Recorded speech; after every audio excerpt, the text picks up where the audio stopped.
ఇక మనం తదుపరి రాశి ఒక్కసారి చూసుకున్నట్లయితే కన్యా రాశి.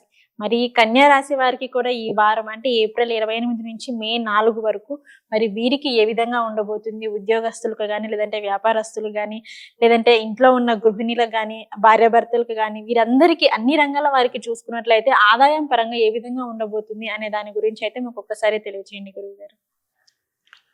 మంచిదమ్మా.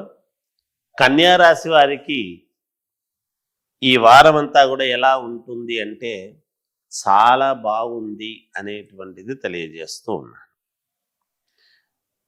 వీరికి విలువైన ఆభరణాలు, వస్త్రాలు కొనుగోలు చేయటం అంటే ఆనందంతో, సంతోషకరముగా మేలు జరిగితేనే కదా ఇవన్నీ చేస్తాం. కనుక అవి జరుగుతాయి. ఆర్థిక వ్యవహారాలలో కొంత ఒడిదుడుకులు ఉన్నప్పటికీ ఆ ఒడిదుడుకులు తొలగిపోయి మీకు సత్ఫలితాలు అందుతాయి గాక. ఈ వారం దూర ప్రాంతాల నుండి శుభకార్యాలకు సంబంధించి ఆహ్వానాలు అందటం అనేటువంటిది జరిగి తీరుతుంది. వ్యాపారాలలో అనుకున్నటువంటి లాభాలు పొందబోతున్నారు.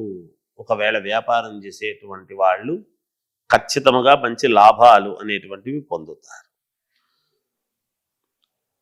ఉత్సాహవంతముగా ఆ ఆనందాన్ని సంతోషకరముగా మీరు గడుపుతారు గాక. అంటే ఎంత లాభాలు వస్తే ఉత్సాహవంతంగా ఉంటారు అనేది ఒక్కసారి మనం ఆలోచన చేసుకోవాలి. గ్రహస్థితులు అలా అనుకూలంగా ఉన్నాయి. ఎందుకంటే గురువు కూడా మరి మే 1వ తారీఖు మారుతున్నాడు కదా.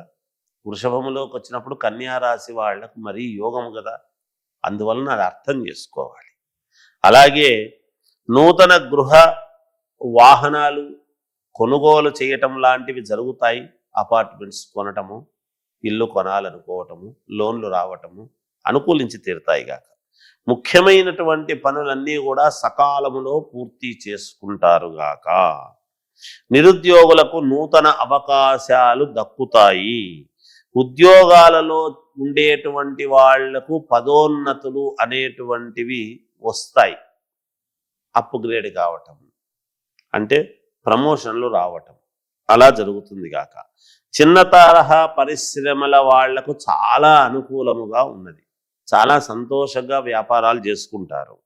ఆర్థిక ఇబ్బందులు ఉన్నప్పటికీ, చిన్న చిన్న ఇబ్బందులు ఉన్నప్పటికీ వారము చివరిలో తప్పకుండా వ్యాపారస్తులకు అనుకూలవంతముగానే ఉంటుంది గాక. కుటుంబ సభ్యులతో చిన్నపాటి విభేదాలు అనేటువంటివి కలగవచ్చునేమో. మాట్లాడేటప్పుడు కొంచెం జాగ్రత్తగా ఆచితూచి మాట్లాడండి, మేలు జరుగుతుంది గాక.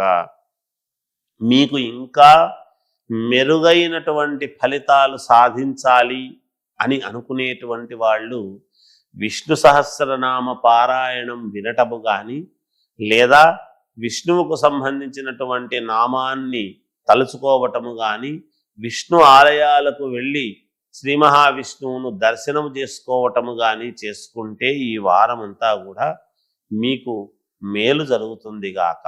జయోస్తు.